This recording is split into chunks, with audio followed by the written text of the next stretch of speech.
University of West Georgia's mission is to achieve preeminence in providing educational excellence in a personal environment through an intellectually stimulating and supportive community for its students, faculty, and staff. This statement is founded on principles. It defines what we are and what we hope to become. But we should remember that in every step we take toward this goal, we are dependent on a foundation of safety and security. Risk management, the process of protecting our assets, our operations, and our opportunities, is becoming more and more critical as we move forward to become a destination university. We are also challenged with doing more with less. So it becomes increasingly important to protect what we have and to decrease our losses that consume our time and our energy.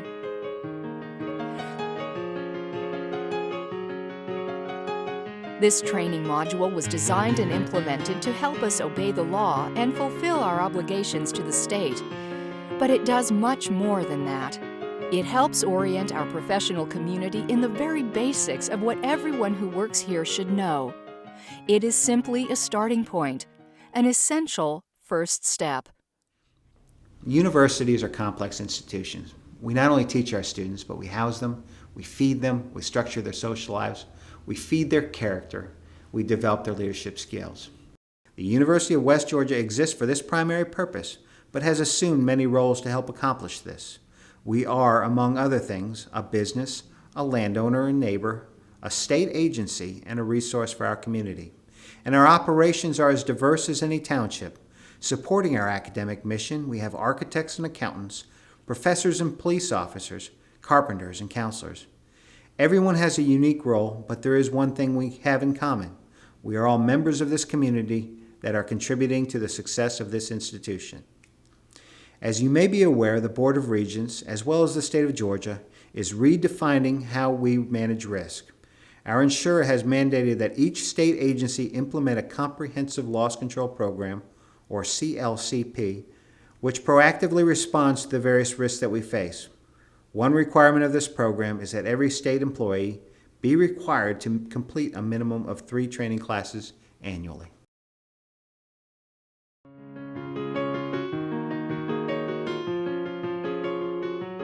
The purpose of the initial and annual training is to provide you with general information that not only satisfies our requirements to the state, but also gives you the knowledge that every university employee must know. This information is not new, nor is it unique to this presentation. You may have heard some of this information from various sources before. You will be tested to ensure that you understand the information. This training will provide you with an overview of policy, law, regulations, and practices that will help you reduce risk to the university, as well as your own personal risk. It will also provide you with the parameters of insurance that are in place when you are conducting university business. Let's start with general information. The Department of Human Resources maintains an employee handbook, which can be found online at their website. This handbook provides an overview of general policies and procedures at our institution. It is the employee's responsibility to familiarize him or herself with the contents of this handbook.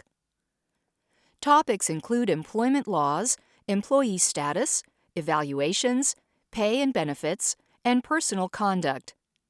One important thing that you should know is that the handbook is subject to change. Even though Human Resources provides updates through campus mail and other channels, it is still your responsibility to understand the contents of the handbook.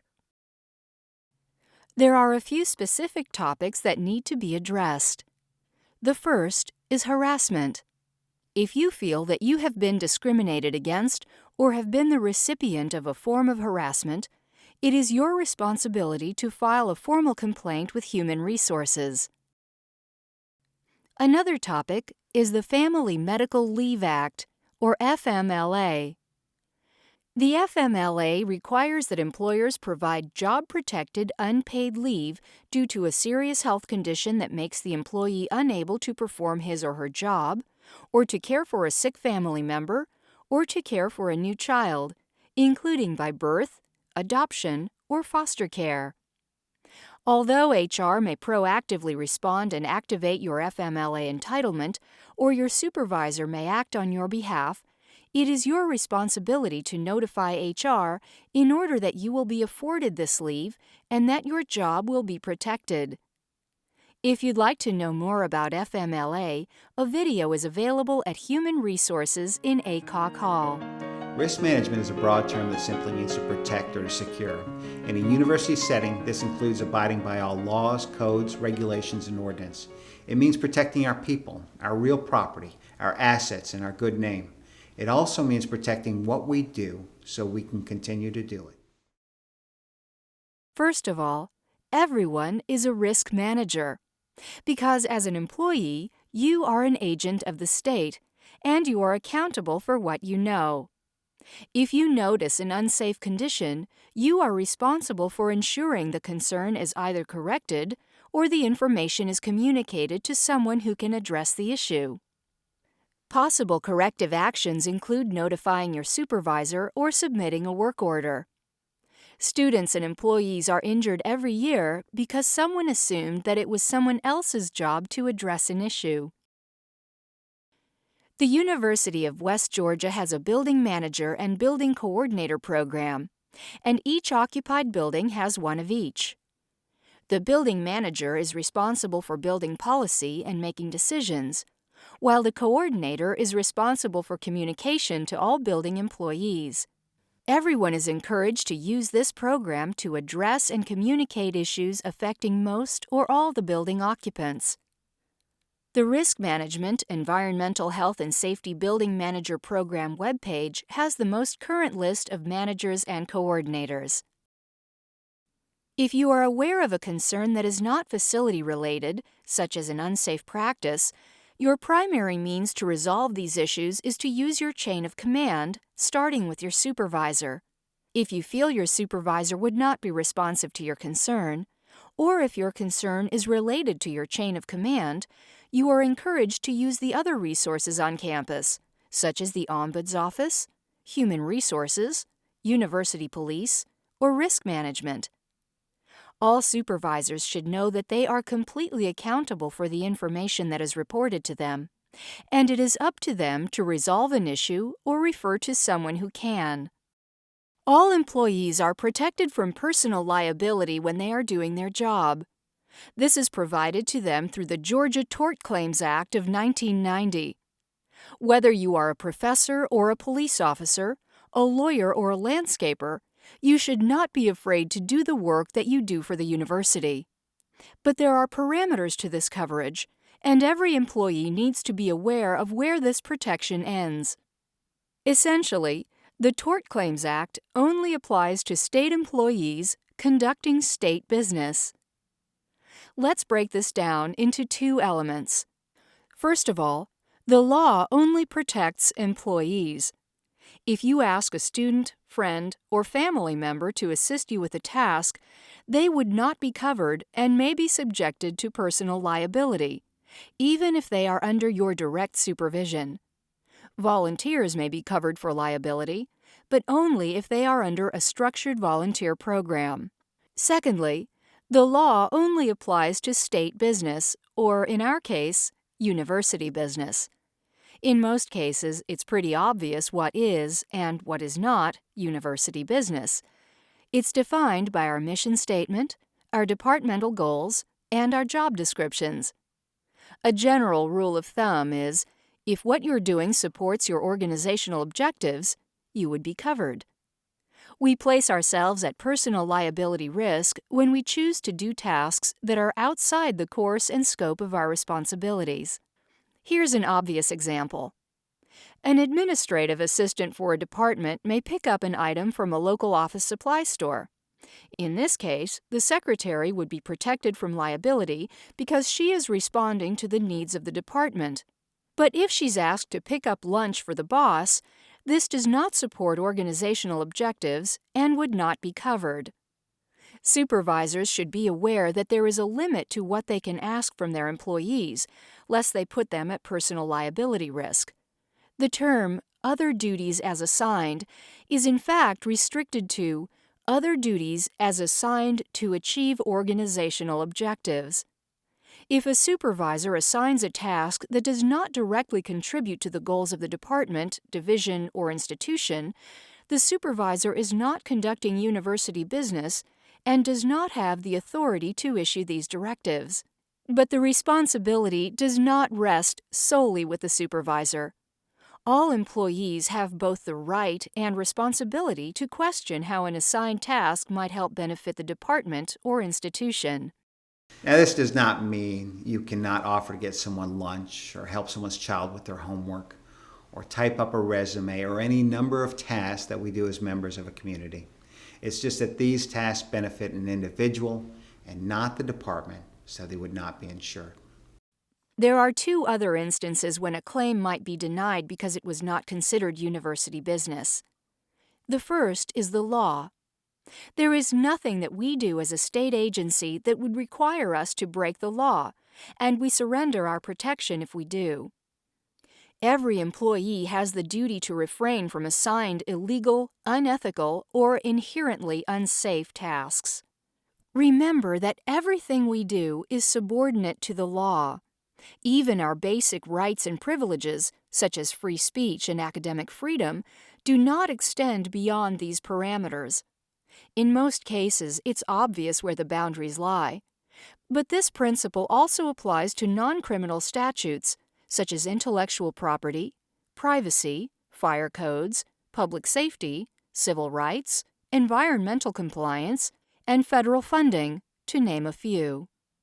The second is alcohol. There is nothing in a university employee's scope of work that includes the consumption of alcohol. If you choose to drink alcohol at an event, you surrender all authority and insurance protection that is afforded to you through our insurer. If a claim were to arise from an event in which you drank alcoholic beverages, you may be held personally liable for damages. Finally, a word on gratuities. You are paid by the state of Georgia to do work for the state of Georgia. Any other compensation may place you at personal risk, since you're receiving a benefit from an entity other than the state. The Board of Regents has a policy on gratuities that, if followed, will protect you from personal liability. If you are offered money, favors, or other gifts, it is best to check with your supervisor to see if you are permitted to accept them. The next topic is property, which includes our buildings, our building contents, our equipment, and our informational technology assets. The university depends on these resources to accomplish its mission. Protecting this property ensures that it will continue to be available for our use. It is a violation of university and regents policy, as well as Georgia state law, to use state property for personal business. This includes, but is not limited to, such items as vehicles, equipment, laboratories, dumpsters, and IT resources. If you use university property for personal gain, you may be held liable if an incident were to occur. Typically, the risk is low, but it could prove catastrophic should someone get seriously injured. Additionally, permitting the use of facilities, vehicles, or equipment to a person or group is only extended to those that have the authority to do so. There are inherent risks in allowing persons to use our property, and there are safeguards in place to manage these risks. It's understood that everyone at UWG will from time to time use a university resource for personal business. It would be impractical to expect every employee to refrain from responding to a personal phone call or to limit their web use to only what's applicable to their job. The law and policy do not go into detail. Employees should use their best judgment, and if there's any question in their mind as to whether something is inappropriate, they should ask their supervisor. The university's property is insured under our property program, but it carries a deductible which will need to be absorbed by the responsible department.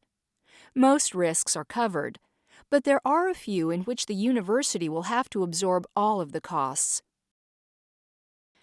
Among the scenarios in which our property is not protected by our insurance is if we cause or contribute to the damage ourselves.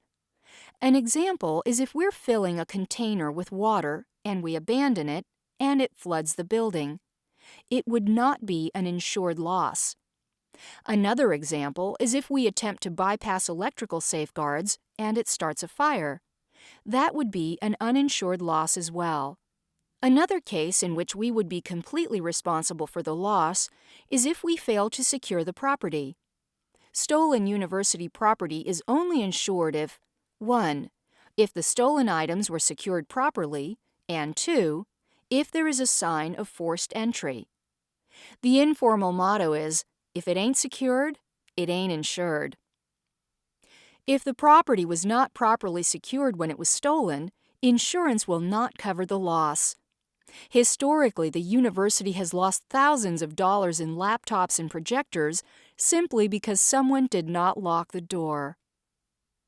Speaking of laptops, you should be aware that they pose both a property and liability risk if stolen. You should be extremely careful with storage media that contains personal data, such as social security numbers, financial information, and dates of birth. A single file could cost thousands and potentially hundreds of thousands of dollars if the information was used for identity theft. The first rule is that if you don't need it, get rid of it. There are only a few departments that actually need this information. The second rule is to secure and minimize.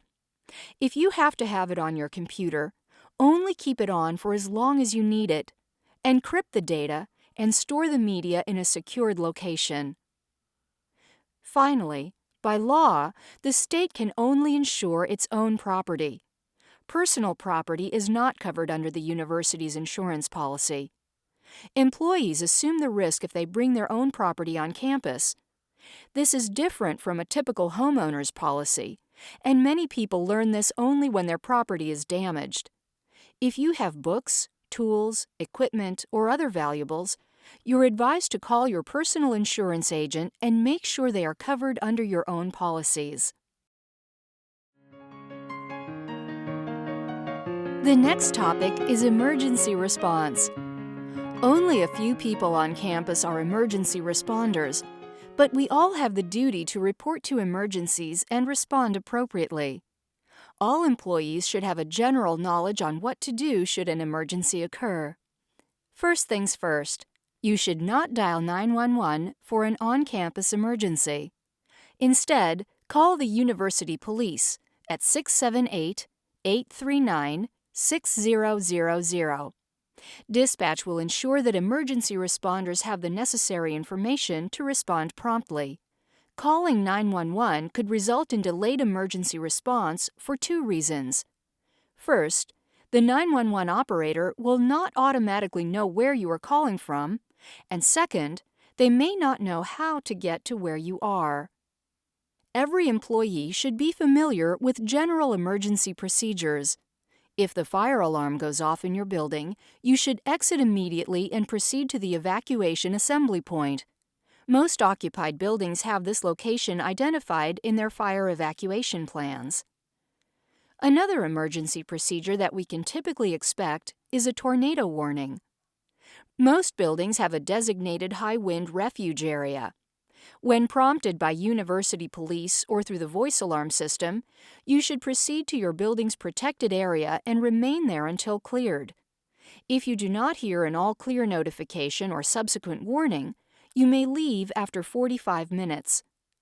If you are outside when the alarm goes off, immediately seek shelter indoors. If you can't, crouch in a low-lying area. The worst place to be during a tornado is in your car. Finally, we encourage all who work and study at the University of West Georgia to subscribe to the Schoolcast Emergency Notification System. This service allows you to be notified in the event of an emergency via your cell phone, text message, landline, or email.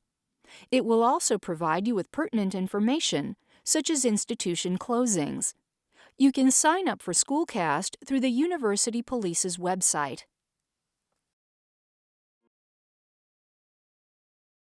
We're going to spend a few minutes on injuries and workers' compensation. As an employee, you are entitled to medical care if you are injured on the job. But there are still some factors that would void your claim and some responsibilities that rest with you. An injury or illness is determined as work-related if it arises out of the course of employment. Some injuries that may not be covered include pre-existing conditions, horseplay, fighting, and those that occur when the employee is involved in an activity that is outside the scope of his or her employment.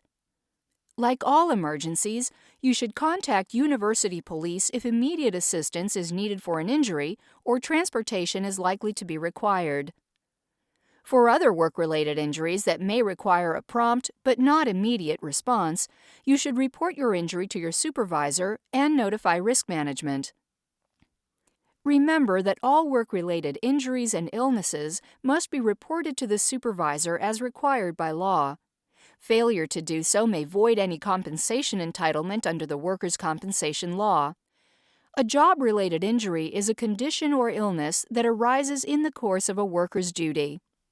If injured, a first report of injury form must be filled out and submitted to the supervisor for review.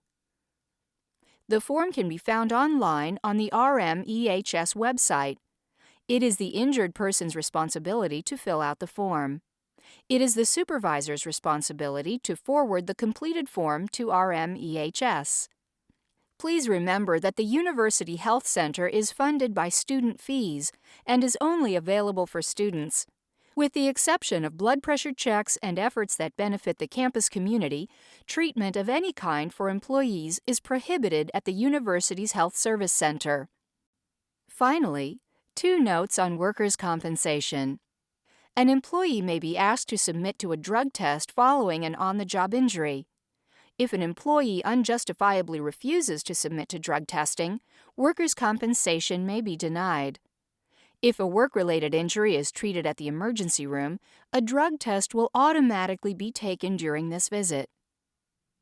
Secondly, the law states that if an employee is found guilty of filing a false claim, he or she shall be guilty of a misdemeanor and upon conviction shall be punished by a fine of not more than $10,000 or imprisonment up to 12 months or both. Environmental compliance and chemical safety. With its print shops, art studios, maintenance efforts, and chemical labs, the university uses a host of chemicals and materials to accomplish its objectives. Chances are, if you are involved in chemical-specific processes, you will be required to take specific training, which we won't address in this module. This section provides information that all university employees should know. Under the Georgia Right to Know Act, employees have the right to know about the hazards of chemicals and materials that they may use and/or may come in contact with. The Georgia Department of Labor has mandated that all state employees be trained in basic right to know awareness each year, which is available through the Board of Regents website. This act also requires that material safety data sheets, or MSDS, which outline the hazards of a chemical, be available to all employees. The MSDS also contains information regarding the chemical's safe use and disposal. Every department, shop, or section that uses hazardous materials must have an MSDS for each of the chemicals on inventory. If you're not familiar with the location of the MSDS, contact your supervisor. If you're part of an administrative unit, chances are that you will not have an MSDS file, but you will still be required to take the Right to Know training each year. In the eyes of the regulatory agencies, the university is a business and thus has more stringent restrictions on its waste. Some of the things that you can throw away at home, you cannot simply toss out on campus. We'll mention a few examples. Spent fluorescent light bulbs contain mercury and are considered hazardous waste. Employees should submit a work order to have these items picked up so they can be disposed of properly. Additionally, rechargeable batteries may be regulated under environmental laws, and you should follow the same procedure. Regular alkaline batteries no longer contain any significant hazardous materials, and you can simply discard these in the regular trash. Spray cans contain compressed and possibly flammable gases. They too must be disposed of as hazardous waste. Contact Risk Management to have these picked up. Inkjet printer cartridges and fuser cores are not regulated, but should be mailed back to the manufacturer or turned in to RMEHS. Most importantly, if someone has an item to dispose of and they're not sure how to dispose of it, they should ask their supervisor or contact Risk Management. Simply not knowing the law is not a defense. Employees can and will be held personally liable if they break the law when it comes to environmental compliance.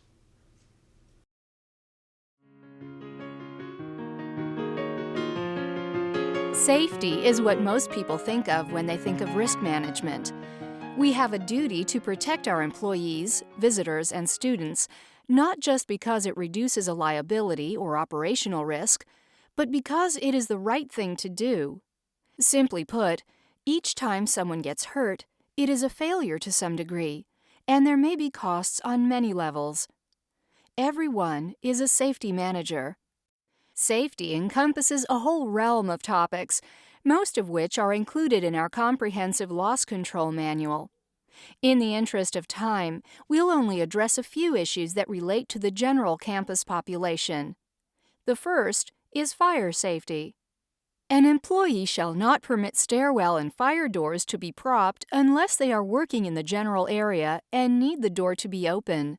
Stairwell doors, in particular, are designed to be self-closing to contain the smoke and fire. If there is an operational need to keep a fire door open for more than just an incidental occurrence, you should first seek permission with Risk Management. Secondly, materials, equipment, and tools should not be placed in any component of a building's path to safety, including stairwells, hallways, doors, and sidewalk. The Life Safety Code is complicated and dependent on a host of factors, so always check with Risk Management before installing furniture in the hallway. And finally, with a few exceptions, such as food warming canisters, candles and any other open flames are prohibited in campus buildings unless approved by Risk Management. This is one of the few risks on campus that is managed by avoidance. Candles do not satisfy the risk-benefit equation, and banning them reduces fire risk significantly. With general safety, it is the responsibility of the department to properly train its employees. Similarly, it is the responsibility of the employee to refrain from using equipment or performing tasks if they have not been trained. Injuries, property damage, and liability claims may result from performing tasks without adequate training. Additionally, every employee has the right to request equipment that would make their job or environment safer. One of the major causes of injuries is due to slips, trips, and falls. Like all other potentially hazardous conditions, if you see a situation that could cause someone to fall, you are responsible for either correcting the condition, notifying your supervisor, or turning in a work order as a corrective action. If you caused a spill, or even if you simply notice it, please clean it up or arrange to have it cleaned. Talk to your custodian about putting out a sign, or install your own if you can't address the spill immediately. Don't assume that people will see the spill and avoid it, as more and more individuals are distracted by texting or accessing the web or email on their cell phones. Ladders should be used with care. Any ladder that is in disrepair should be disposed of properly. The top rung and platform should never be used as a step. Employees should avoid overreaching, but instead get down and reposition the ladder. Please also note that our employees have been injured when they've climbed on their desks or used a chair as a footstool. If you need to change out a light bulb or deflect an air vent, please submit a work order so that a technician can do this safely. Back injuries can be prevented by using proper lifting techniques. These techniques include getting assistance, employing material handling equipment, such as a cart or hand truck, and/or reducing the size and/or quantity of packaged material. Accidents sometimes result from faulty or failing equipment. It is the responsibility of all employees to report equipment that is malfunctioning. This concludes the topic-specific training. There are just a few more things to discuss, things that all employees should know. The University of West Georgia has an acceptable use policy, which pertains to computer and network use. It is the responsibility of every employee who may use a university computer or network to be familiar with this policy. Essentially, this document contains the parameters in which you may or may not use our institution's IT resources. Topics include access, appropriate use, privacy, intellectual rights, harassment, password sharing, and disruptions of service. This policy can be found on the web at policy.westga.edu. There are two distilled principles in the acceptable use policy. State computers are to be used for state business, and it is the responsibility of all users to protect the integrity of our systems. By state law, you are prohibited from sharing your network password with anyone. If you feel this password has been compromised, you are required to report it immediately to the IT help desk. Another miscellaneous topic is smoking. In accordance with the Georgia Smoke-Free Air Act of 2005, persons are prohibited from smoking within 25 feet of any building entrance or air intake. It is up to our entire community to remind people where they can smoke. Additionally, a word should be mentioned on ID cards and keys, which most people receive at the start of their employment. Lost keys and swipe cards represent a property and public safety risk to the university. If you've lost your university keys or your swipe card, you are responsible for reporting this to your supervisor as soon as practical. There are two more pertinent laws which apply to your employment at UWG. The first is the Drug-Free Workplace Policy, and the second is the Weapons Policy. Both can be found at the University Police website. Unless special permission is given by the Chief of Police, it is a violation of Georgia law to bring any type of weapon into university buildings. For a clarification of what weapons are, please consult the law. As a recipient of federal funds, University of West Georgia supports and complies with the provisions of the Drug-Free Workplace Act of 1988. Institutional policy prohibits the unlawful manufacture, distribution, dispensation, possession, or use of illegal drugs by employees of the University of West Georgia. As an employee, it is a condition of your employment that you both A. abide by the university's policy on controlled substances, and B. inform the university of any conviction for violation of a criminal drug statute which occurs in the workplace within 5 days after such conviction. There are basic principles at work here.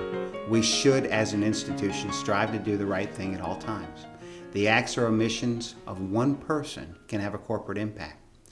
Ethics, risk management, solid academic practices, solid business practices, they go hand in hand.